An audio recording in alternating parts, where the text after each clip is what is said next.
Good morning, and welcome to your weekly message from First Congregational Church, Milford, New Hampshire.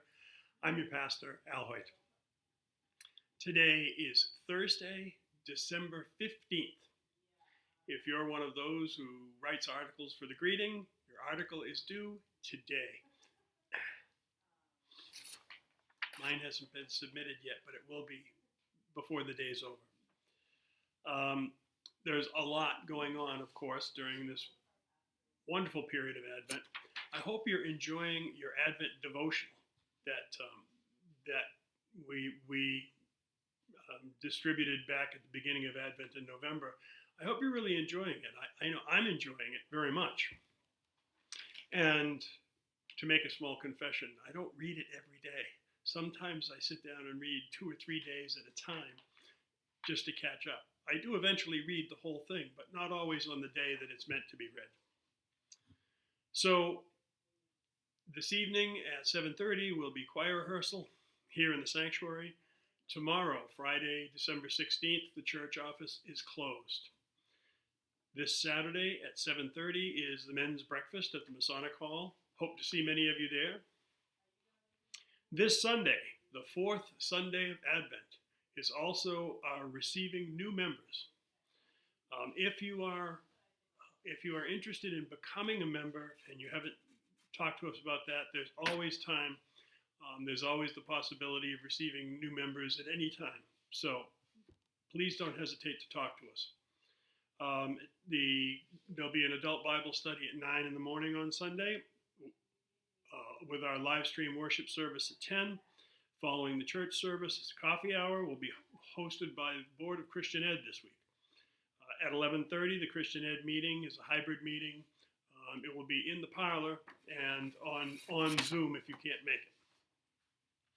And Sunday is also, I believe, the birthday party for Jesus. Monday, December 19th, is the first day of Hanukkah. So wish our Jewish brothers and sisters a happy Hanukkah. Excuse me.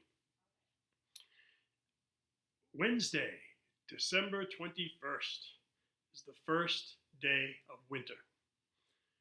Kind of feels like it's already come. Wednesday, December 21st will be our longest night service.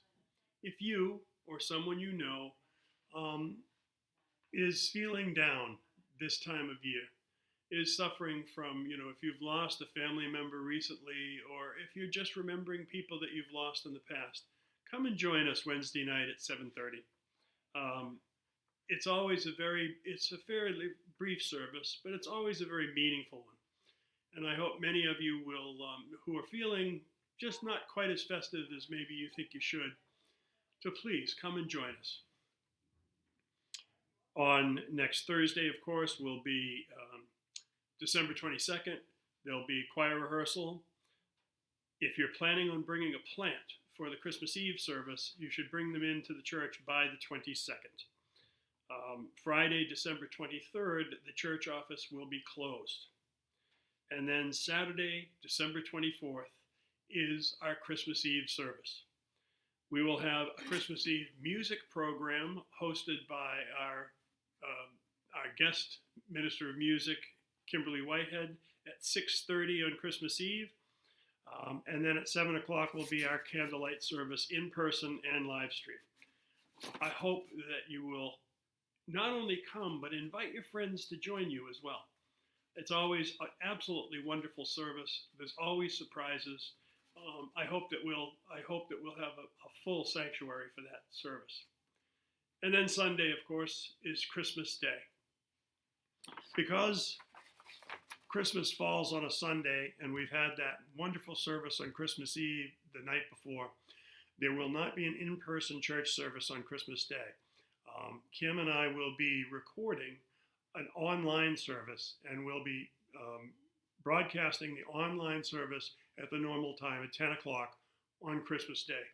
So if you're really jonesing for a church service on Christmas morning, tune into YouTube and you'll get your fix.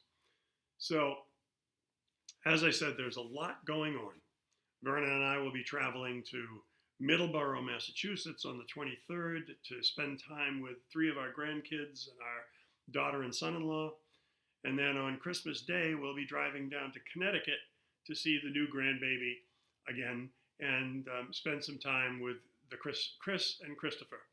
So I hope that all of you will have time to spend with family and friends. I hope that you manage to stay inside and warm. Remember, if you're having trouble affording your heat, please contact one of the deacons.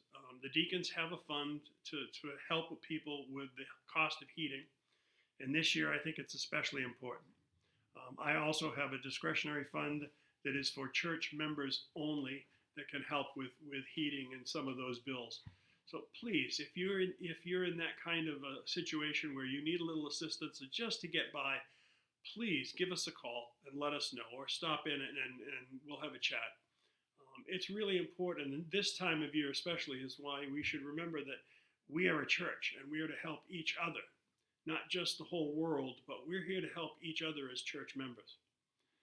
So earlier this week, Bonnie and Carol and Dave Nelson and myself met with a reporter from the Telegraph to talk about the church being designated as on the New Hampshire Register of Historic Places. Several people have asked me, what about the National Register? And we have made, the trustees and I have made a conscious decision not to pursue being listed on the National Register. The reason behind that is very simple. If we get listed on the National Register, we are no longer allowed to do certain things to the building. You're no longer allowed to make any external changes, including things like windows. If we wanted to put in more energy efficient windows, for example, we would not be allowed to under the National Register. The New Hampshire Register doesn't place those restrictions on the building, so it's a much easier to be listed on the New Hampshire Register, and allows us to do what we think we need to do with our church. If we decided to do something that, everything that we decide to do to the exterior of the building, if you're on the National Register, has to be approved through a historic commission.